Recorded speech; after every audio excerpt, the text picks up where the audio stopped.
भाइयों के पारस्परिक बर्ताव और उपवास के फल का वर्णन। युधिष्ठिर ने पूछा, पितामह, बड़े भाई का अपने छोटे भाइयों के साथ, छोटे भाइयों का बड़े भाई के साथ कैसा बर्ताव होना चाहिए, ये बताने की कृपा कीजिए। भीष्म जी ने कहा, बेटा, तुम अपने भाइयों में सबसे बड़े हो तो बड़े के अनुरूप ही बर्ताव करो। गुरु का अपने शिष्य के प्रति जैसा बर्ताव होता है वैसा ही तुम्हें भी अपने भाइयों के साथ करना चाहिए। यदि गुरु अथवा बड़े भाई का विचार शुद्ध ना हो तो शिष्य या छोटे भाई उसकी आज्ञा के अधीन नहीं रह सकते। बड़े के दीर्घदर्शी होने पर छोटे भाई भी दीर्घदर्शी होते हैं। बड़े भाई को चाहिए कि वे अवसर के अनुसार अंध, जड़ और विद्वान बने, अर्थात यदि छोटे भाइयों से कोई अपराध हो जाए तो उसे देखकर भी ना देखे, जानकर भी अनजान बना रहे। उनसे ऐसी बात करे जिससे उसकी अपराध करने की प्रवृत्ति दूर हो जाए। यदि बड़ा भाई प्रत्यक्ष रूप से अपराध का दंड देता है तो उसके ऐश्वर्य को देखकर जलने वाले और फूट डालने की इच्छा रखने वाले कितने ही शत्रु में मतभेद पैदा करा देते हैं। जेठा भाई ही अपनी अच्छी नीति से कुल को उन्नतिशील बनाता और वही कुनीति का आश्रय लेकर उसे विनाश के गर्त में डाल देता है।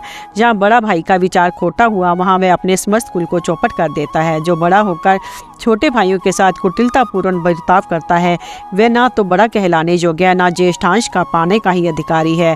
उसे तो राजाओं के द्वारा दंड मिलना चाहिए। कपट करने वाला मनुष्य निस्संदेह पाप में लोकों में जाता है और उसका जन्म बैंत के फूल की भांति निरर्थक ही माना गया है। जिस कुल में पापी पुरुष जन्म लेता है उसके लिए वह संपूर्ण अनर्थों का कारण बन जाता है। पापी मनुष्य कुल में कलंक लगाता और उसके सुयश का नाश करता है। यदि छोटे भाई भी पाप कर्म में लगे रहते हों तो वे पैतृक धन का भाग पाने के अधिकारी नहीं है। छोटे भाइयों को उसको न्यायोचित भाग दिए बिना बड़े भाई को पैतृक संपत्ति का भाग देज में नहीं देना चाहिए। यदि बड़ा भाई पैतृक धन की सहायता लिए बिना ही अपने परिश्रम से धन पैदा करे तो वह उस धन का स्वतंत्र मालिक है।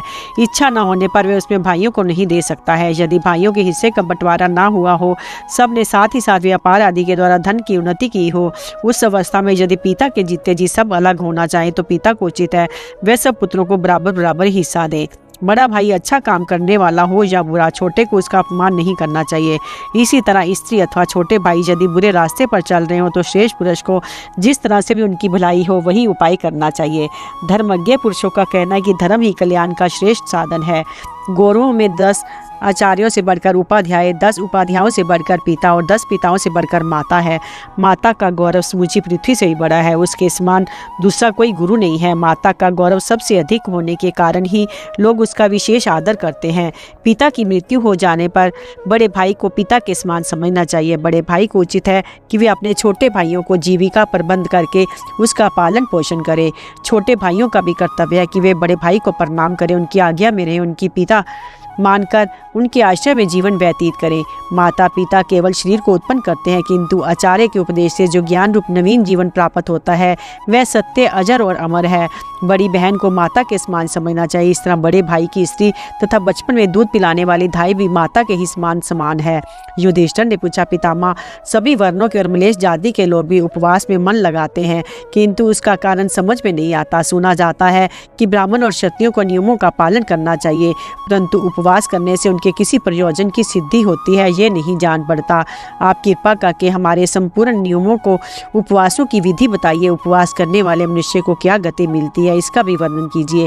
कहते हैं उपवास बहुत बड़ा पुण्य है, उपवास सबसे बड़ा आश्रय है, किंतु मैं जानना चाहता हूँ उपवास करके मनुष्य को किस फल की प्राप्ति होती है, किस कर्म के द्वारा पाप से छुटकारा मिलता है और क्या करने से धर्म का पालन होता है। भीष्म जी ने कहा, युधिष्ठिर, उपवास करने में से जो उत्तम गुण है उन्हें जानने के लिए जिस तरह आज तुमने मुझसे प्रश्न किया है इसी प्रकार मैंने भी पूर्व काल में परम तपस्वी अंगिरा मुनि से प्रश्न किया था। मेरा प्रश्न सुनकर अग्निनंदन अंगिरा ने इस प्रकार उत्तर दिया, कुरुनंदन, ब्राह्मण और क्षत्रिय के लिए 3 रात उपवास करने का विधान है। कहीं कहीं 6 रात और 1 रात के उपवास का भी उल्लेख मिलता है। धर्मशास्त्र के ज्ञाताओं ने वैश्य और शूद्रों के लिए लगातार 4 वक्त अर्थात 2 दिनों का उपवास बताया है। उनके लिए 3 रात के उपवास का विधान नहीं है। यदि मनुष्य पंचमी, षष्ठी और पूर्णिमा के दिन अपने मन और इंद्रियों को काबू में रखकर उपवास अथवा 1 वक्त भोजन करे तो यह क्षमावान, रूपवान और विद्वान होता है। उसे कभी संतानहीन और दरिद्र होने का अवसर नहीं आता। जो पुरुष अष्टमी तथा कृष्ण पक्ष की चतुर्दशी को उपवास करता है वह निरोग और बलवान होता है। जो प्रतिदिन सवेरे और शाम को ही भोजन करता है, बीच में जल तक नहीं पीता, सदा अहिंसा प्रायण होकर नित्य अग्निहोत्र करता, उसे 6 वर्षों में सिद्धि प्राप्त हो जाती है। वह अग्निष्टोम यज्ञ का फल प्राप्त करता है, इसमें तनिक भी संदेह की बात नहीं है। यही नहीं, वह विमान पर बैठकर ब्रह्मलोक में जाता और वहाँ 1000 वर्षों तक सम्मान पूर्वक निवास करता है। फिर पुण्यशील होने पर इस लोक में आकर महत्वपूर्ण स्थान प्राप्त करता है। जो पुरुष पूरे 1 वर्ष तक प्रतिदिन एक बार भोजन करता है, वे अतिरात्र यज्ञ के फल को प्राप्त होता है तथा 10,000 वर्ष तक स्वर्ग में रहता है। फिर वहाँ से लौटने पर महत्वपूर्ण स्थान प्राप्त करता है। जो 1 वर्ष तक 2-2 दिन पर भोजन करके रहता है, साथ ही अहिंसा, सत्य और इंद्रिय संयम का पालन करता है, उसे वाजपेय यज्ञ का फल मिलता है। वह 10,000 वर्षों तक स्वर्ग लोक में सम्मान प्राप्त करता है। जो 1 साल तक 3-3 दिनों पर अन्न ग्रहण करता है, वह अश्वमेध यज्ञ के फल का भागी होता है और विमान पर आरूढ़ हो स्वर्ग में जाकर 40,000 वर्षों तक आनंद भोगता है। जो मनुष्य 4 दिनों पर भोजन करता हुआ 1 वर्ष तक जीवन धारण करता है, उसे गवा में यज्ञ का फल मिलता है तथा वह 50,000 वर्षों तक स्वर्ग में सुख भोगता है। जो एक पक्ष का उपवास करके वर्ष भर तपस्या करता है, उसको 6 मास तक अनशन करने का फल मिलता है और वह 60,000 वर्षों तक स्वर्ग में निवास करता है। जो 1 वर्ष तक प्रति मास 1 बार जल पीकर रहता है, उसे विश्वजित यज्ञ का फल मिलता है। वह 70,000 वर्षों तक स्वर्ग में आनंद का अनुभव करता है। 1 महीने से अधिक का उपवास किसी को नहीं करना चाहिए। जो बिना रोग व्याधि के अनशन व्रत करता है, उसे पद पद पर यज्ञ का फल मिलता है, इसमें तनिक भी संदेह नहीं है। ऐसा पुरुष दिव्य विमान पर बैठकर स्वर्ग में जाता और वहाँ 1 लाख वर्षों तक आनंद भोगता है। दुखी अथवा रोगी मनुष्य भी यदि उपवास करता है तो 1 लाख वर्ष तक सुखपूर्वक स्वर्ग में निवास करता है। वेद से बढ़कर कोई शास्त्र नहीं है, माता के समान कोई गुरु नहीं है, धर्म से बढ़कर कोई लाभ तथा उपवास से बढ़कर कोई तप नहीं है। इस लोक और परलोक में जैसे ब्राह्मणों से बढ़कर कोई पावन नहीं है, उसी प्रकार उपवास के समान कोई तप नहीं है।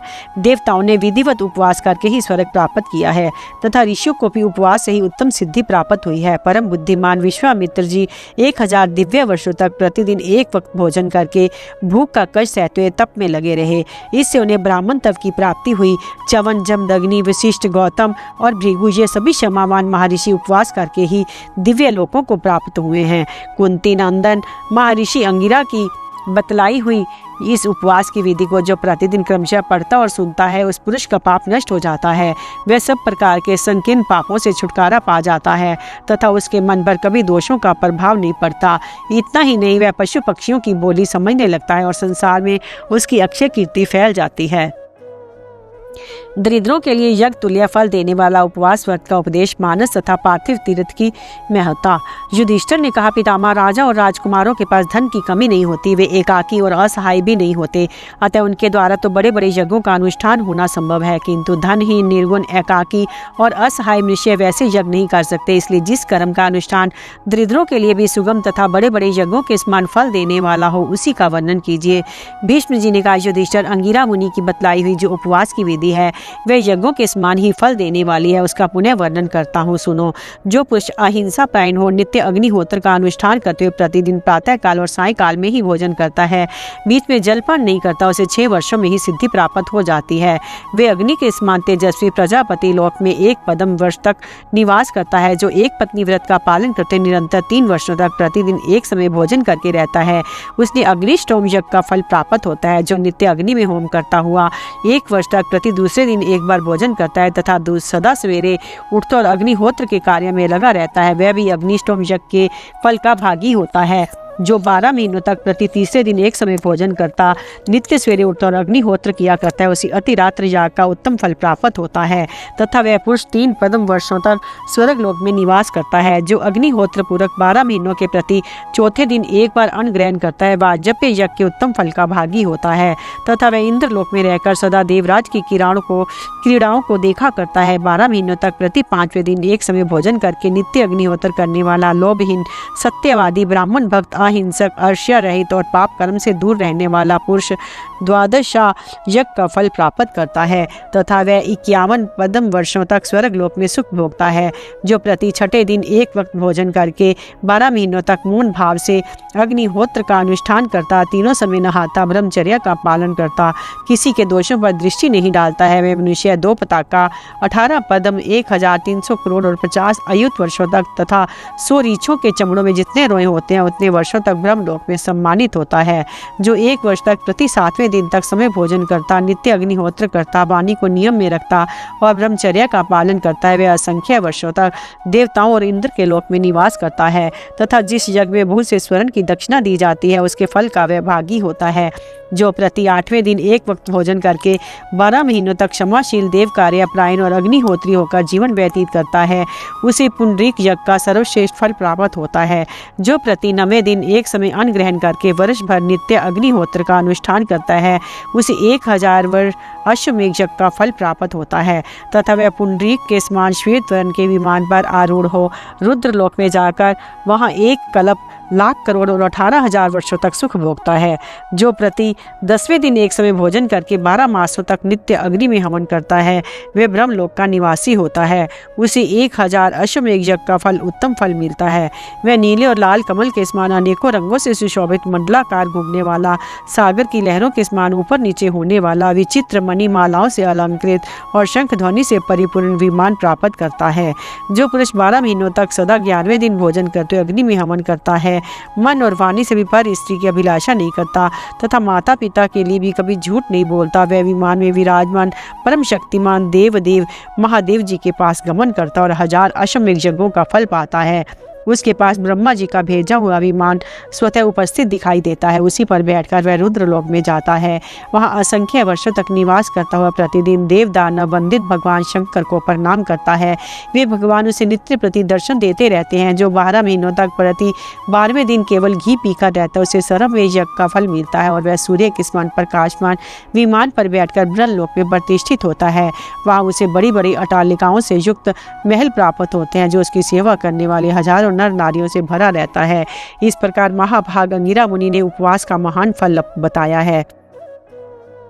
युधिष्ठिर, इन उपवास व्रतों का अनुष्ठान करके दृढ़ मनुष्य ने यज्ञ का फल प्राप्त किया है। जो मनुष्य उपवास पूर्वक देवता और ब्राह्मणों की पूजा में संलग्न रहता है, उसे परम पद की प्राप्ति होती है। नियमशील, सावधान, पवित्र, महामना, दम्भ, द्रोह विहीन, विशुद्ध बुद्धि, अचल और स्थिर स्वभाव वाले मनुष्यों के लिए मैंने ये उपवास की विधि बतलाई है। इसमें तुम्हें किसी प्रकार का संदेह नहीं करना चाहिए। युधिष्ठिर ने कहा, पितामह, जो सब तीर्थों में श्रेष्ठ हो, जहाँ जाने से परम शुद्धि हो जाती है, उसका वर्णन कीजिए। भीष्म जी ने कहा, युधिष्ठिर, इस पृथ्वी पर जितने तीर्थ हैं वे सब मनीषी पुरुष के लिए गुणकारी होते हैं, किंतु उन सब में जो परम पवित्र और प्रधान तीर्थ है उसका वर्णन करता हूँ, एकाग्रचित्त होकर सुनो। जिसमें धैर्य रूप कुंड और सत्य रूप जल भरा हुआ है तथा जो अगाध, निर्मल एवं अत्यंत शुद्ध है, उस मानस तीर्थ में सदा सत्व गुण का आश्रय लेकर स्नान करना चाहिए। कामना का अभाव, सरलता, सत्य, मृदुता, अहिंसा, क्रूरता का अभाव, इंद्रिय संयम, मनौनी ग्रह, यही इस मानस तीर्थ के सेवन से प्राप्त होने वाली पवित्रता के लक्षण है। जो ममता, अहंकार, द्वंद्व और परिग्रह को सर्वथा त्याग करके भिक्षा से जीवन निर्वाह करते हैं, वे विशुद्ध अंतःकरण वाले महात्मा पुरुष तीर्थ स्वरूप हैं। जिसकी बुद्धि में अहंकार का नाम भी नहीं है, वह सत्व ज्ञानी श्रेष्ठ तीर्थ कहलाता है। जिसके मन से तमोगुण, रजोगुण और सत्वगुण दूर हो गए हैं, जो बाहरी पवित्रता, अपवित्रता पर ध्यान न देकर अपने कर्तव्य में प्राण रहते हैं, जिन्हें सर्वस्व के त्याग में प्रसन्नता होती है, जो सर्वज्ञ, समदर्शी तथा शोचाचार का पालन करने वाले हैं, वे संत पुरुष ही परम पवित्र तीर्थ स्वरूप हैं। शरीर को केवल पानी से भिगो लेना ही स्नान नहीं खिलाता। सच्चा स्नान तो उसी ने किया जो इंद्रिय संयम से निष्णात है। जितेंद्रिय पुरुष बाहर और भीतर से शुद्ध माना गया है। जो नष्ट हुए विषयों की परवाह नहीं करते, प्राप्त हुए पदार्थ में ममता नहीं रखते तथा जिनके मन में कोई इच्छा पैदा ही नहीं होती, वे ही परम पवित्र हैं। इस जगत में पर ज्ञान ही शरीर शुद्धि का विशेष साधन है। इसी प्रकार अकिंचनता और मन की प्रसन्नता भी शरीर को शुद्ध करने वाले हैं। शुद्धि 4 प्रकार की है, आचार शुद्धि, मन शुद्धि, तीर्थ शुद्धि और ज्ञान शुद्धि। इनमें से ज्ञान से प्राप्त होने वाली शुद्धि ही सबसे श्रेष्ठ मानी गई है। मानस तीर्थ में प्रसन्न मन से ब्रह्म ज्ञान रूपी जल के द्वारा जो स्नान किया जाता है, वही तत्वज्ञानियों का स्नान है। जो सदा शोचाचार से संपन्न, विशुद्ध भाव से युक्त और सद्गुणों से विभूषित है, उस मनुष्य को सदा शुद्ध ही समझना चाहिए। ये मैंने में शरीर में स्थित तीर्थ का वर्णन किया। अब पृथ्वी के पुण्य तीर्थों का महत्व सुनो। जैसे शरीर के विभिन्न स्थान पवित्र बतलाए गए हैं, उसी प्रकार पृथ्वी के भिन्न भिन्न भाग भी पवित्र तीर्थ हैं। वहाँ का जल पुण्यप्रद माना गया है। जो लोग तीर्थों का नाम लेकर तीर्थों में स्नान करके तथा उन्हें पितरों का तर्पण करके अपने पाप धो डालते हैं, वे बड़े सुख से स्वर्ग में जाते हैं। पृथ्वी के कुछ भाग साधु पुरुषों के निवास से तथा स्वयं पृथ्वी और जल के तेज से अत्यंत पवित्र माने गए हैं। इस प्रकार पृथ्वी पर और मन में भी अनेकों पुण्य में तीर्थ हैं। जो इन दोनों प्रकार के तीर्थों में स्नान करता है, उसे शीघ्र ही सिद्धि प्राप्त होती है। बृहस्पति का युधिष्ठिर से प्राणियों के जन्म का प्रकार और पापों के कारण तिर्यक योनियों में जन्म लेने का क्रम बतलाना। युधिष्ठिर ने पूछा, पितामह, पृथ्वी पर रहने वाले मनुष्य किस बर्ताव से स्वर्ग में जाते हैं और कैसे बर्ताव से नरक में पड़ते हैं? वे अपने मृतक शरीर को काठ और मिट्टी के ढेले के समान यही छोड़कर जब परलोक की राह लेते हैं तो उस समय उनके पीछे जान कौन जाता है? भीष्म जी ने कहा, बेटा, ये उदार बुद्धि बृहस्पति जी यहाँ पधार रहे हैं। इन्होंने स्नातनगढ़ के विषय को पूछा। इन दोनों में इस प्रकार बातें हो ही रही थी कि बृहस्पति जी भी वहां पहुंचे। धर्मराज युधिष्ठिर ने सभासदों सहित उनकी पूजा की। उनके पास जाकर इस प्रकार प्रश्न किया, भगवान, आप संपूर्ण धर्मों के ज्ञाता और सब शास्त्रों के विद्वान हैं, अतः बतलाइए, पिता, माता, पुत्र, गुरु, सजातीय संबंधी और मित्र आदि से मनुष्य का सच्चा सहायक कौन है? जब सब लोग मरे हुए शरीर को काठ और ढेले के समान त्याग कर चले जाते हैं, उस समय जीव के साथ परलोक में कौन जाता है? बृहस्पति जी ने कहा, राजन, प्राणी अकेला ही जन्म लेता, अकेला ही मरता, अकेला ही दुख से पार होता है तथा अकेला ही दुर्गति भोगता है। पिता, माता, भाई, पुत्र, गुरु, सजातीय संबंधी और मित्रों से कोई उसका सहायक नहीं होता। लोग उसके मरे हुए शरीर को काठ और मिट्टी के ढेले की तरह फेंककर थोड़ी देर तक रोते हैं, फिर उसकी ओर से मुंह फेर कर चल देते हैं। उस समय केवल धर्म ही जीव के पीछे पीछे जाता है, अतः धर्म ही सच्चा सहायक है। इसलिए मनुष्य को सदा धर्म का ही सेवन करना चाहिए। धर्म युक्त प्राणी स्वर्ग में जाता है और धर्म प्रायण जीव नरक में पड़ता है। अतः विद्वान पुरुष को चाहिए कि न्याय से प्राप्त हुए धन के द्वारा धर्म का अनुष्ठान करे। एकमात्र धर्म ही परलोक में मनुष्य का सहायक होता है। अविवेकी मनुष्य ही लोभ, मोह अथवा भय से दूसरों के लिए पाप करता है। युधिष्ठिर ने पूछा, भगवान, आपके मुंह से मैंने धर्म युक्त अत्यंत हितकारक बातें सुनी, किंतु मनुष्य का स्थूल शरीर तो मरकर यही पड़ा रह जाता है। उसका सूक्ष्म शरीर अव्यक्त नेत्रों की पूंछ से परे हो जाता है। ऐसी दशा में धर्म किस प्रकार इसका अनुसरण करता है? बृहस्पति जी ने कहा, धर्मराज, पृथ्वी, जल, अग्नि, वायु, आकाश, मन, यम, बुद्धि और आत्मा, ये सब एक ही सदा मनुष्य के धर्म पर दृष्टि रखते हैं। दिन और रात भी संपूर्ण प्राणियों के कर्मों के साक्षी हैं। इन सब के साथ धर्म जीवन का अनुसरण करता है। तत्पश्चात धर्माधर्म से युक्त प्राणी दूसरा शरीर धारण करता है। उस समय उस शरीर में स्थित पंचभूतों के अधिष्ठाता देवता पुनः उसके शुभाशुभ कर्मों को देखने लगते हैं। युधिष्ठिर ने कहा, भगवान, अब मैं ये जानना चाहता हूँ, इस शरीर में वीर्य की उत्पत्ति कैसे होती है? बृहस्पति जी ने कहा, राजन, इस शरीर में स्थित पृथ्वी, जल, अग्नि, वायु, आकाश और मन के अधिष्ठाता देवता जो अन्न भक्षण करके पूर्ण तृप्त होते हैं, उसी से स्थूल वीर्य की उत्पत्ति होती है। फिर स्त्री पुरुष का संयोग होने पर वही वीर्य गर्भ का रूप धारण करता है। युधिष्ठिर ने पूछा, भगवान, जीव त्वचा, अस्थि और मांस में शरीर का त्याग करके जब पांचों भूतों के संबंध से पृथक हो जाता है तो कहाँ रहकर सुख दुख का अनुभव करता है? बृहस्पति जी ने कहा, भारत, जीव अपने कर्मों से प्रेरित होकर शीघ्र ही वीर्य का आश्रय लेता है और स्त्री के रज में प्रविष्ट होकर समय अनुसार जन्म धारण करता है। गर्भ के आने के पहले वह सूक्ष्म शरीर में स्थित होकर अपने दुष्कर्मों के कारण यमदूतों के प्रहार सहता, क्लेश उठाता और दुख में संसार चक्कर में दुर्गति भोगता है। यदि प्राणी इस लोक में जन्म से ही पुण्य कर्म में लगा रहता है तो वह धर्म के फल का आश्रय लेकर उसके अनुसार सुख भोगता है। जो अपनी शक्ति के अनुसार बाल्यकाल में ही धर्म का सेवन करता है वह मनुष्य होकर सदा सुख का अनुभव करता है, किंतु धर्म के बीच में यदि कभी कभी वह अधर्म का भी आचरण कर बैठता है तो उसे सुख के बाद दुख भी भोगना पड़ता है। अधर्म परायण मनुष्य यमलोक में जाता है, वह महान कष्ट भोगकर पशु पक्षियों की योनि में जन्म लेता है।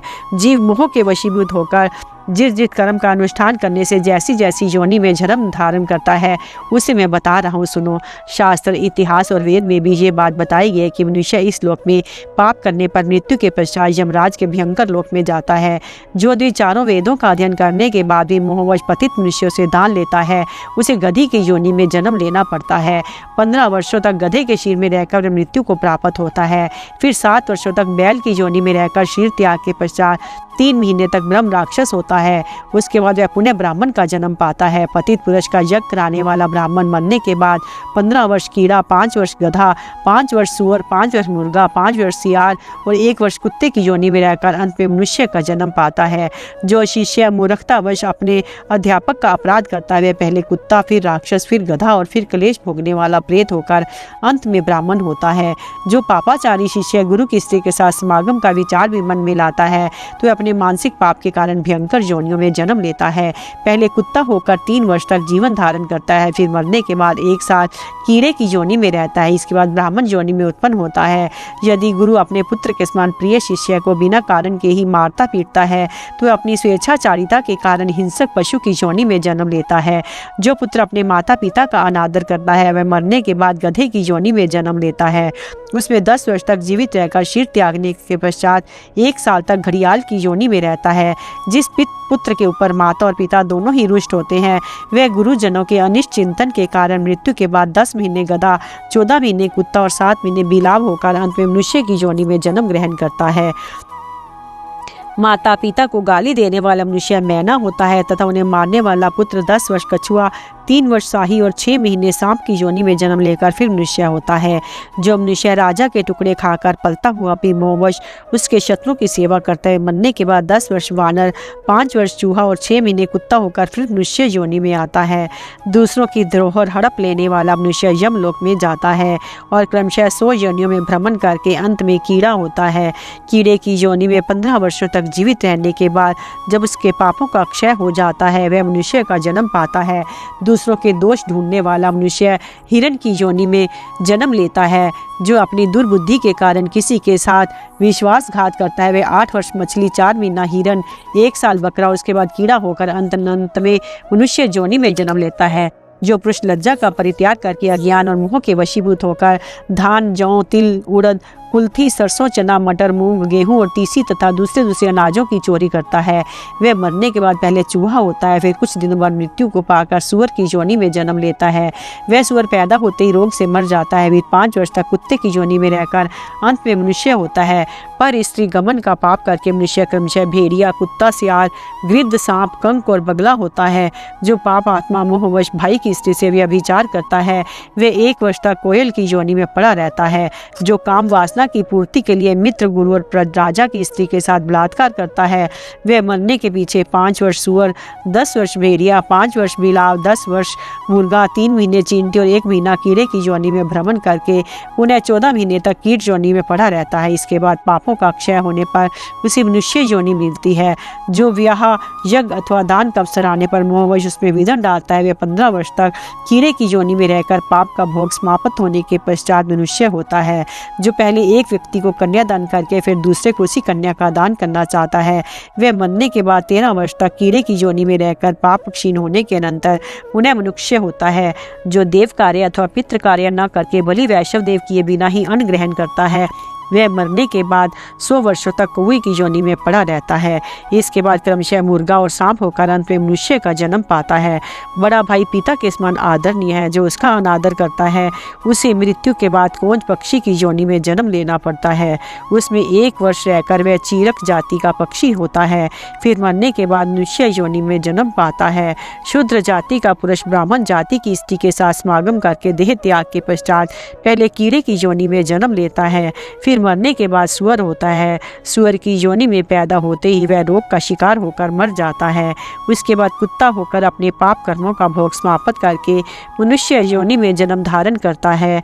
मनुष्य योनि में भी एक ही संतान पैदा करके मृत्यु का शिकार हो जाता है और चूहा होकर शेष पापों का उपभोग करता है।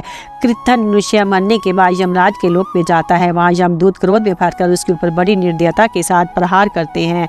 उसे दंड, मुदगर और शूल की चोट खाकर दारुण अग्नि, कुंभी पाक, अस्त्री, पत्रवन, तपी हुई बालू, कांटों से भरी हुई शालमली तथा अन्य नरकों की भयंकर यातनाएं भोगनी पड़ती हैं। इस प्रकार निर्दयी यमदूतों से पीड़ित होकर कृद्धन पुरुष पुनः संसार चक्र में आता और कीड़े की योनि में जन्म लेता है। 15 वर्षों तक कीट योनि में रहने के बाद मर जाता है, फिर बारंबार गर्भ में आकर उसी में नष्ट होता रहता है। इस तरह सैकड़ों बार गर्भ की यंत्रणा भोग कर बहुत बार जन्म लेने के पश्चात वह तिर्यक योनि में उत्पन्न होता है। इस योनि में बहुत वर्षों तक दुख भोग कर अंत में कछुए की योनि में जन्म लेता है। दही चुराने वाला बगला और शहद की चोरी करने वाला डांस होता है। फल मूल अथवा पुए की चोरी करने वाले को चींटी की योनि में जन्म लेना पड़ता है। जो निष्पाप नामक अन्न चुराता है वह हम गौलोक नाम वाला कीड़ा होता है।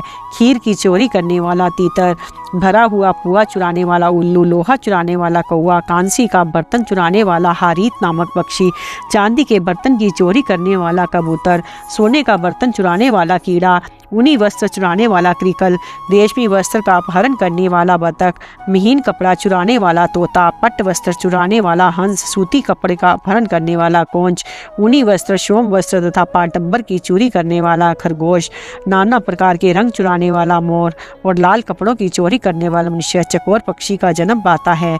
जो मनुष्य लोभ के वशीभूत होकर अनुलेपन और चंदन आदि का अपहरण करता है वह छुछंदर की योनि में जन्म लेता है और उसमें 15 वर्षों तक जीवित रहकर पाप क्षीण होने के बाद फिर मनुष्य का जन्म पाता है। दूध चुराने से बलाका की योनि मिलती है। जो मोहवश तेल चुराता है वह मरने के बाद तेल पीने वाला कीड़ा होता है। यदि कोई नीच मनुष्य धन के लोभ से अथवा शत्रुता के कारण हथियार लेकर निहत्थे पुरुषों को मार डालता है, वे अपनी मृत्यु के बाद गधे की योनि में जन्म लेता है। 2 वर्ष गधे के रूप में रहकर देह त्याग के पश्चात सदा प्राणों की भय से उद्विग्न रहने वाला हिरण होता है। फिर 1 वर्ष पूरा होते होते वह शस्त्र द्वारा मारा जाकर मछली का जन्म पाता है और चौथे महीने में जाल में फंसकर मृत्यु को प्राप्त होता है। उसके बाद उसे 10 वर्ष बाघ और 5 वर्ष चीता होकर रहना पड़ता है। तदंतर पाप का क्षय होने पर काल की प्रेरणा से मृत्यु को प्राप्त होकर वह मनुष्य योनि में जन्म लेता है। जो दुष्ट बुद्धि वाला पुरुष स्त्री की हत्या करता है वह यमराज के लोक में जाकर नाना प्रकार के क्लेश भोगता है। फिर 20 बार दुखद योनियों में भ्रमण करके अंत में कीड़े का जन्म पाता है और 20 वर्ष तक कीट योनि में रहकर फिर मनुष्य होता है। भोजन की चोरी करने से मनुष्य मक्खी होता है और कई महीने तक मक्खियों के समूह में रहकर पापक क्षय होने के बाद पुण्य मनुष्य योनि में आता है। दान चुराने वाले मनुष्य के देह में दूसरे जन्म में बहुत से रोए होते हैं। जो मनुष्य तिल के चूर्ण से मिश्रित भोजन की चोरी करता है वह नेवले के समान आकार वाला भयानक चूहा होता है तथा वह पापी सदा मनुष्य को काटा करता है। जो दुर्बुद्धि मनुष्य घी चुराता है वह काकम दुग्ध सींग वाला जल पक्षी होता है। नमक चुराने वाला चिरी काक होता है। जो मनुष्य विश्वास पूर्वक रखी हुई दूसरे की धरोहर को हड़प लेता है वह मरने के बाद मछली का जन्म पाता है और कुछ समय बाद मृत्यु को प्राप्त होकर मनुष्य योनि में जन्म लेता है। मनुष्य होने पर उसकी आयु बहुत थोड़ी होती है। भारत, इस प्रकार मनुष्य पाप करके तिर्यक योनियों में जन्म लेते हैं। वहाँ उन्हें अपने उद्धार करने वाले धर्म का किंचित भी ज्ञान नहीं रहता। जो पापाचारी पुरुष लोभ और मोह के वशीभूत हो पाप करके उस व्रत आदि के द्वारा दूर करने का प्रयत्न करते हैं उसे सदा सुख दुख भोगते हुए व्यथित रहते हैं। उन्हें कहीं रहने का ठौर नहीं मिलता तथा वह मलेज होकर हमेशा मारे मारे फिरते हैं। जो मनुष्य जन्म से ही पाप का परित्याग कर देते हैं वे निरोग रूपवान और धनी होते हैं। इसलिए यदि उपयुक्त कर्म करती हैं तो उन्हें भी पाप लगता है। फिर उन पाप भोगी प्राणियों को ही भार्या होती है। महाराज, पूर्व काल में ब्रह्मा जी देव ऋषियों के बीच ये प्रसंग सुना रहे थे।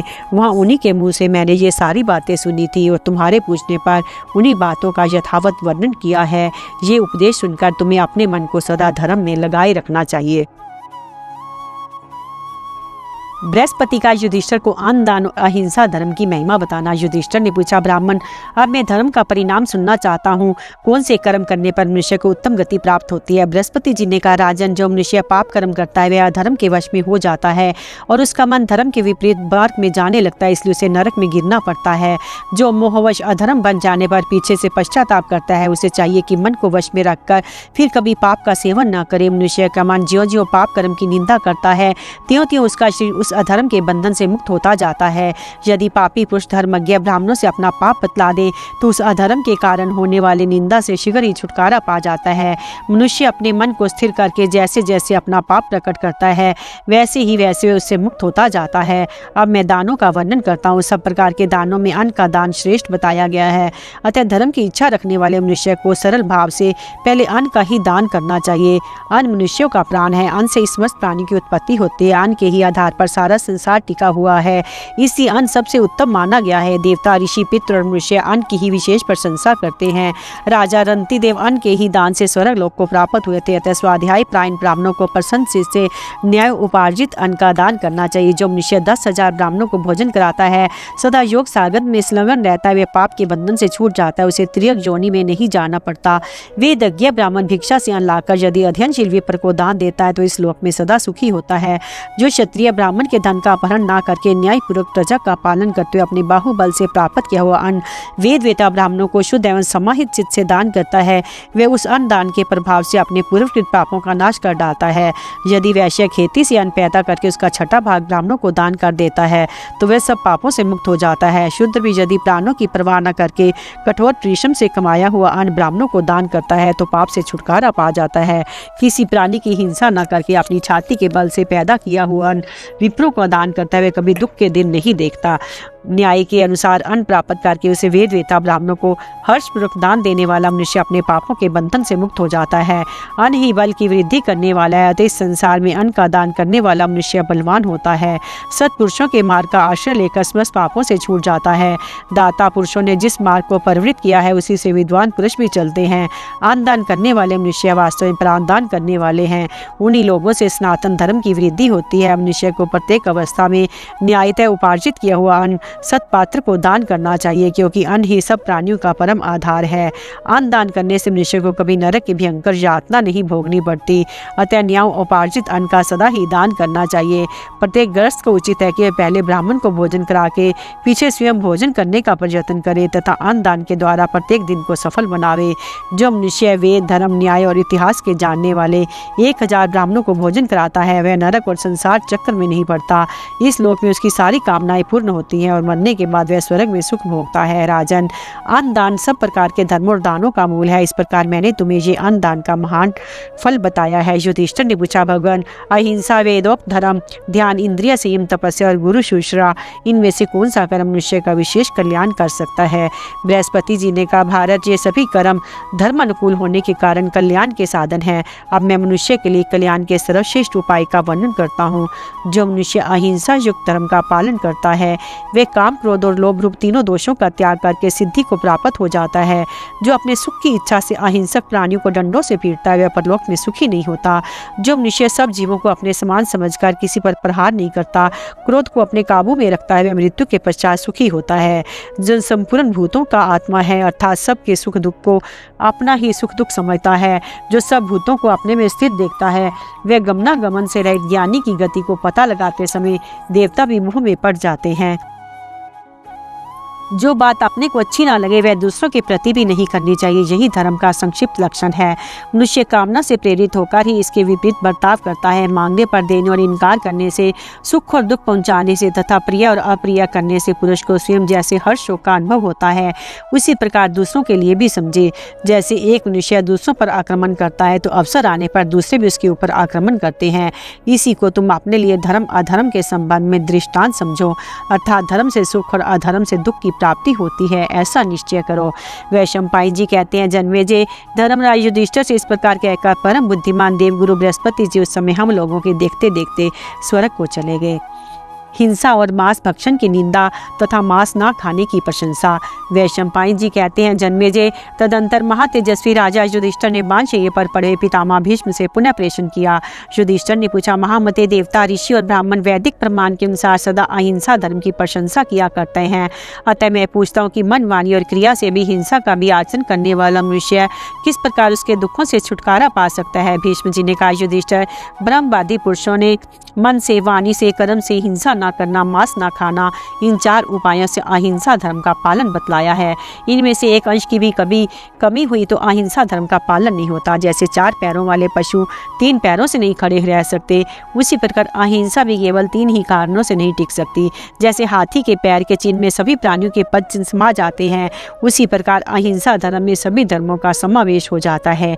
इसी तरह अहिंसा का धर्मतः स्वरूप बतलाया गया है। जीव मन, वाणी और क्रिया के द्वारा हिंसा के दोष से लिप्त होता है, किंतु जो क्रमशः पहले मन से, फिर वाणी से, फिर क्रिया द्वारा हिंसा का त्याग करके कभी मांस नहीं खाता, वह तीनों प्रकार के हिंसा के दोष से मुक्त हो जाता है। ब्रह्मवादी महात्माओं ने हिंसा दोष के 3 कारण बतलाए हैं। मन, वाणी और स्वाद, ये तीनों ही हिंसा के आधार हैं। अब मैं मांस भक्षण के दोष बता रहा हूँ। जो अविवेकी मनुष्य मोहवश मांस भक्षण करता है वे अत्यंत नीच माना गया है। जैसे पिता और माता के संयोग से पुत्र की उत्पत्ति होती है, उसी प्रकार हिंसा करने से पापी मनुष्य को अनेकों पाप योनियों में जन्म लेना पड़ता है। जैसे जीभ से जब रस का ज्ञान होता है उसके प्रति वे आकृष्ट होने लगती है, उसी प्रकार मांस का आस्वादन करने उसके प्रति आसक्ति बढ़ती है। शास्त्रों में कहा है कि विषयों के आस्वादन से उनके प्रति राग उत्पन्न होता है। जो चित्त को अपने वश में कर लेता है, जिनका चित्त मांस का रस लेने की लोलुप होता है, वे मांस की ऐसी प्रशंसा करते हैं जिसकी मन, वाणी और चित्त के द्वारा कल्पना भी नहीं हो सकती। मांस की प्रशंसा करने से भी उसके खाने का पाप लगता है, उसका फल भी भोगना पड़ता है। कितने ही साधु पुरुष दूसरों की रक्षा के लिए अपने प्राण देकर अपने मांस से दूसरों की मांस की रक्षा करके स्वर्ग लोक में गए हैं। युधिष्ठिर, इस प्रकार 4 उपायों से जिसका पालन होता है उस अहिंसा धर्म का प्रतिपादन किया गया। यह संपूर्ण धर्मों में ओतप्रोत है। युधिष्ठिर ने पूछा, पितामह, आपने अनेकों बार बताया कि अहिंसा तथा सबसे बड़ा धर्म है। अतः मैं ये जानना चाहता हूँ कि मांस खाने से क्या हानि होती है और ना खाने से क्या लाभ पहुँचता है। जो स्वयं पशु का वध करके उसका मांस खाता है तो दूसरे के मारे हुए पशु का मांस भक्षण करता है, अथवा जो दूसरों के खाने के लिए पशु का वध करता है या खरीद कर मांस खाता है उसको क्या फल मिलता है। भीष्म जी ने कहा, राजन, मांस ना खाने से जो लोग होता है उसका यथार्थ वर्णन सुनो। जो सुंदर रूप, सुडौल शरीर, पूर्ण आयु, उत्तम बुद्धि, सत्व, बल और स्मरण शक्ति प्राप्त करना चाहते थे, उन महात्माओं ने हिंसा का सर्वथा परित्याग कर दिया था। इस विषय को लेकर ऋषियों में अनेकों बार वाद विवाद हो चुका है। अंत में उन्होंने जो सिद्धांत निश्चित किया उसे बता रहा हूँ, सुनो। जो पुरुष व्रत का पालन करता हुआ प्रति मास अश्वमेध यज्ञ का अनुष्ठान करता है, जो केवल मधु और मांस का परित्याग करता है, उन दोनों में एक सा ही फल मिलता है। सप्तऋषि, बालखिल्य और मरीचि आदि मनीषी ऋषि मांस न खाने की ही प्रशंसा करते हैं। स्वयंभू मनु का वचन है कि जो मनुष्य ना मांस खाता, ना पशु की हिंसा करता, ना दूसरे से ही हिंसा कराता है, वह संपूर्ण प्राणियों का मित्र है। जो पुरुष मांस का त्याग कर देता है उसका कोई भी प्राणी तिरस्कार नहीं करता, वह सबका विश्वास पात्र हो जाता है। साधु पुरुष सदा ही उसका आदर करते हैं। धर्मात्मा नारद जी कहते हैं, जो दूसरे के मांस से अपना मांस बढ़ाना चाहता है उसे अवश्य ही दुख उठाना पड़ता है। बृहस्पति जी का कथन है, जब मधु और मांस त्याग देता है उसे दान, यज्ञ और तपस्या का फल प्राप्त होता है। मेरा तो ऐसा विचार है कि एक मनुष्य यदि 100 वर्षों तक प्रति मास अश्वमेध यज्ञ का अनुष्ठान करता है और दूसरा मांस ना खाने का नियम पालन करता है तो उन दोनों का कार्य समान ही है। मधु और मांस का त्याग कर देने से मनुष्य सदा यज्ञ करने वाला, सदा दान देने वाला, सदा तप करने वाला समझा जाता है। जो पहले से ही मांस खाता रहा और पीछे उसका सर्वथा परित्याग कर दे तो उसको जितना पुण्य होता है उतना संपूर्ण वेदों के अध्ययन और समस्त यज्ञों के अनुष्ठान से भी नहीं हो सकता। जो विद्वान सब जीवों को अभय दान कर देता है वह इस संसार में निस्संदेह प्राणदाता माना जाता है। इस प्रकार विद्वान पुरुष अहिंसा रूप परम धर्म की प्रशंसा करते हैं। जैसे मनुष्य को अपने प्राण प्रिय होते हैं उसी प्रकार समस्त प्राणियों को अपने अपने प्राण प्रिय जान पड़ते हैं। अतः जो बुद्धिमान और पुण्य आत्मा है उन्हें चाहिए कि संपूर्ण प्राणियों को अपने ही समान समझे। जब अपने कल्याण की इच्छा रखने वाले विद्वानों को भी मृत्यु का भय बना रहता है तो जीवित रहने की इच्छा वाले निरोग और निरपराध प्राणियों को, जिन्हें मांस पर जीविका चलाने वाले पापी पुरुष बलपूर्वक मार डालते हैं, क्यों ना भय होता होगा। इसलिए तुम मांस त्याग देने को ही धर्म, स्वर्ग और सुख का सर्वोत्तम आधार समझो। अहिंसा परम धर्म है, अहिंसा परम तप है, अहिंसा परम सत्य है। अहिंसा से ही धर्म की उत्पत्ति होती है। मांस, घास, लकड़ी या पत्थर से नहीं पैदा होता, वह जीव की हत्या करने पर ही मिलता है। अतः उसके खाने में बहुत बड़ा दोष है। जो लोग स्वाहा और स्वधा का अनुष्ठान करके यज्ञ, शिष्ट, अमृत का भोजन करने वाले तथा सत्य और सरलता के प्रेमी हैं वे देवता हैं, किंतु जो कुटिलता और असत्य भाषण में प्रवृत्त होकर सदा मांस भक्षण किया करते हैं उन्हें राक्षस समझना चाहिए। जो मनुष्य मांस नहीं खाता वह संकटपूर्ण स्थान, भयंकर, दुर्ग और गहन वनों में रात दिन और संध्या के समय चौराहों और सभाओं में तथा हथियार उठाए हुए मनुष्य सर्पों तथा हिंसक पशुओं के बीच में भी पड़ जाने पर किसी से भय को नहीं प्राप्त होता।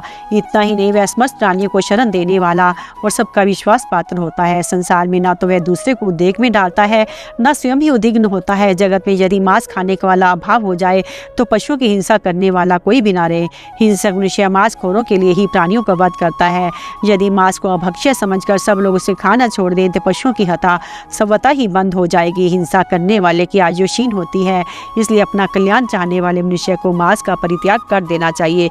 जैसे यहाँ हिंसक पशुओं का लोग शिकार खेलते हैं, उसी प्रकार जीवों की हिंसा करने वाले भयंकर मनुष्य को दूसरे जन्म से सभी प्राणी क्लेश पहुंचाते हैं। उस समय उन्हें कोई संकट से बचाने वाला नहीं मिलता। लोभ से, बुद्धि के मोह से, बल वीर्य की प्राप्ति के लिए अथवा पापियों के संसर्ग से आने से मनुष्य को अधर्म में रुचि हो जाती है। जो दूसरों के मांस खाकर अपना मांस बढ़ाना चाहता है वह जहाँ कहीं भी जन्म लेता है चैन से नहीं रहने पाता। नियम पालन करने वाले महर्षियों ने मांस भक्षण के त्याग को ही धन, यश, आयु तथा स्वर्ग की प्राप्ति का प्रधान उपाय और परम कल्याण का साधन बतलाया है।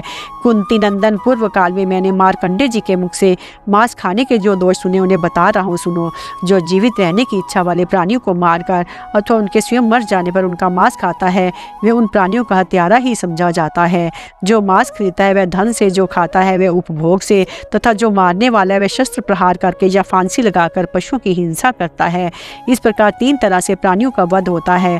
जो मांस को स्वयं तो नहीं खाता पर खाने वाले का अनुमोदन करता है वह भी भाव दोष के कारण मांस भक्षण के पाप का भागी होता है। इसी प्रकार जो मारने वाले को प्रोत्साहन देता है उसे भी हिंसा का पाप लगता है। जो मनुष्य मांस ना खाकर सब जीवों पर दया करता है उसका कोई भी प्राणी तिरस्कार नहीं करता, वह दीर्घजीवी और सदा निरोग रहता है। हमने सुना है कि स्वर्ण दान, गौ दान और भूमि दान करने से जो धर्म प्राप्त होता है, मांस का भक्षण ना करने से उसे भी विशिष्ट धर्म की प्राप्ति होती है। जो मांसखोरों के लिए पशुओं की हत्या करता है वह पुरुषों में अधम है। हिंसा का अधिक दोष घातक को ही लगता है, मांस खाने वाले को नहीं। जो अज्ञानी मनुष्य वैदिक यज्ञ याग आदि के नाम पर मांस के लोभ से प्राणियों की हिंसा करता है वह नरकगामी होता है। जो पहले मांस खाने के बाद फिर उससे निवृत्त हो जाता है उसको भी महान धर्म की प्राप्ति होती है, क्योंकि ये पाप से पीछे हटता है। जो मनुष्य हत्या के लिए पशु लाता है, जो उसे मारने की अनुमति देता है, जो उसका वध करता है तथा जो खरीदता, बेचता, पकाता और खाता है, वे सब खाने वाले ही समझे जाते हैं। जो मनुष्य परम शांति में जीवन व्यतीत करना चाहता है उसे दूसरे प्राणियों के मांस का सर्वथा त्याग कर देना चाहिए। मांस ना खाने से सब प्रकार का सुख मिलता है। जो 100 वर्ष तक कठोर तपस्या करता है तो जो केवल मांस का परित्याग कर देता है, वे दोनों मेरी दृष्टि में एक समान हैं। इस प्रकार अहिंसा ही सबसे उत्तम धर्म है। जो महात्मा इसका पालन करते हैं वे स्वर्ग के निवासी होते हैं। जो सदा धर्म का आचरण करते हुए बाल्यकाल से ही मधु, मांस और मदिरा का त्याग कर देते हैं वे मुनि कहलाते हैं। जो पुरुष मांस भक्षण के त्याग रूप इस अहिंसा धर्म का स्वयं आचरण करता और दूसरों को उपदेश देता है, वे पहले का महान दुराचारी होने पर भी कदापि नरक में नहीं पड़ता। जो मांस भक्षण के त्याग रूप इस परम पवित्र ऋषियों द्वारा प्रशंसित विधि का सदा पाठ या श्रवण करता है, वह सब पापों से मुक्त हो जाता है तथा उसकी समस्त कामनाएं पूर्ण हो जाती हैं। इतना ही नहीं, इसके पाठ और श्रवण करने पर आपत्ति में पड़ा हुआ पुरुष आपत्ति से, कैद में पड़ा हुआ कैद से, रोगी रोग से और दुखी दुखों से छुटकारा पा जाता है। इसके प्रभाव से मनुष्य तिर्यक योनि में नहीं पड़ता, उसे सुंदर रूप, संपत्ति तथा महान यश की प्राप्ति होती है। इस प्रकार मैंने ऋषियों की बताई हुई ये मांस त्याग की विधि बतलाई है। युधिष्ठिर ने कहा, पितामह, बड़ी खेद की बात है, संसार के ये निर्दयी मनुष्य महान राक्षसों की तरह अच्छे अच्छे खाद्य पदार्थों को परित्याग करके मांस का स्वाद लेना चाहते हैं। ये मालपुए, तरह तरह के साग और रसीली मिठाइयों को भी उतनी रुचि से नहीं खाना चाहते जितनी रुचि मांस के लिए रखते हैं। अतः मैं मांस न खाने से होने वाले लाभ और उससे खाने से होने वाली हानियों का पुनः सुनना चाहता हूँ। भीष्म जी का बेटा, मांस ना खाने में बहुत से लाभ हैं, मैं उन्हें तुम्हें बता रहा हूँ, सुनो। जो दूसरे का मांस खाकर अपना मांस बढ़ाना चाहता है उससे बढ़कर नीच और निर्दयी मनुष्य कोई नहीं है। जगत में अपने प्राणों से अधिक प्रिय दूसरी कोई वस्तु नहीं है। इसलिए मनुष्य जिस तरह अपने ऊपर दया चाहता है उसी तरह उसे दूसरों पर भी दया करनी चाहिए। मांस भक्षण करने से महान पाप होता है और उसे ना खाने से बहुत बड़ा पुण्य होता है। समस्त जीवों पर दया करने के समान यही लोक और परलोक में कोई कार्य नहीं है। दयालु मनुष्य को कभी भय का सामना नहीं करना पड़ता। दयालु और तपस्वी के लिए ये लोक और परलोक दोनों ही सुखद होते हैं। जो मनुष्य दयापरायण होकर संपूर्ण प्राणियों को अभय दान करता है उसे सब प्राणी अभय दान देते हैं। वह घायल हो, लड़खड़ाता हो, गिर पड़ा हो, पानी के बहाव में खिंचकर बहा जाता हो, आहत हो रहा हो तथा किसी भी विषम अवस्था में पड़ा हो, सब प्राणी उसकी रक्षा करते हैं। हिंसक, पशु, पिशाच और राक्षस में उसके प्राण नहीं लेते। जो मनुष्य दूसरे जीवों के भय से बचाता है वह स्वयं भी भय का अवसर आने पर उससे छुटकारा पा जाता है। प्राण दान के समान कोई दूसरा दान नहीं हुआ ना होगा। मृत्यु किसी भी प्राणी की अभीष्ट नहीं है, क्योंकि मृत्यु काल में सभी जीव कांप उठते हैं। इस संसार समुद्र में समस्त प्राणी सदा गर्भवास, जन्म और बुढ़ापा आदि के दुख से दुखी होकर चारों ओर भटकते रहते हैं। इसके सिवा मृत्यु का भय भी उन्हें बेचैन किए रहता है। गर्भ में आए हुए प्राणी मल मूत्र के बीच में रहकर क्षार, कमल और कटु आदि रसों से, जिनका स्पर्श अत्यंत कठोर और दुखदायी होता है, कष्ट पाते रहते हैं। मांसला लोलुप जीव जन्म लेने पर भी परवश होते हैं। वे बार बार शस्त्रों से काटे हुए पकाए जाते हैं। उनकी ये दुर्गति प्रत्यक्ष देखी जाती है। वे अपने पापों के कारण कुंभीपाक नरक में डाले जाते हैं और भिन्न भिन्न योनियों में जन्म लेकर गला घोंट घोंट कर मारे जाते हैं। इस प्रकार उन्हें बारंबार संसार चक्कर में भटकना पड़ता है। इस भूमंडल पर अपनी आत्मा से बढ़कर कोई प्रिय वस्तु नहीं है। इसलिए सब प्राणियों पर दया करें और सबको आत्म भाव से देखें। जो मनुष्य जीवन भर किसी भी जीविका का मांस नहीं खाता उसे निस्संदेह स्वर्ग लोक में श्रेष्ठ स्थान मिलता है। जो जीवित रहने की इच्छा वाले प्राणियों के मांस खाते हैं वे भी दूसरे जन्म में उन प्राणियों द्वारा भक्षण किए जाते हैं। इस विषय में मुझे तनिक भी संदेह नहीं। युधिष्ठिर, जिसका वध किया जाता है वह प्राणी कहता है, अर्थात आज मुझे वह खाता है तो कभी मैं उसे खाऊंगा। यही मांस का मांसत्व है, इसे ही मांस शब्द का तात्पर्य समझो। इस जन्म में जिस जीव की हिंसा होती है वह दूसरे जन्म में पहले घातक को मारता है, फिर मांस खाने वाले उसके हाथ से मारा जाता है। जो दूसरों की निंदा करता है वह स्वयं भी दूसरों के क्रोध और द्वेष का पात्र होता है। अहिंसा परम धर्म, अहिंसा परम संयम, अहिंसा परम दान, अहिंसा परम तप, अहिंसा परम यज्ञ, अहिंसा परम फल, अहिंसा परम मित्र, अहिंसा परम सुख है। संपूर्ण यज्ञों में दान किया जाए, सब तीर्थों में डुबकी लगाई जाए और सब प्रकार के दान का फल प्राप्त हो, तो भी अहिंसा के साथ इनकी तुलना नहीं हो सकती। जो हिंसा नहीं करता उसकी तपस्या अक्षय होती है, उसे सदा यज्ञ करने का फल मिलता है। हिंसा न करने वाला मनुष्य संपूर्ण प्राणियों के माता पिता के समान है। युधिष्ठिर, ये अहिंसा का फल वत लाया गया, फिर अभी इससे भी अधिक इसका फल होता है। अहिंसा से होने वाले लाभ को 100 वर्षों से भी वर्णन नहीं हो सकता।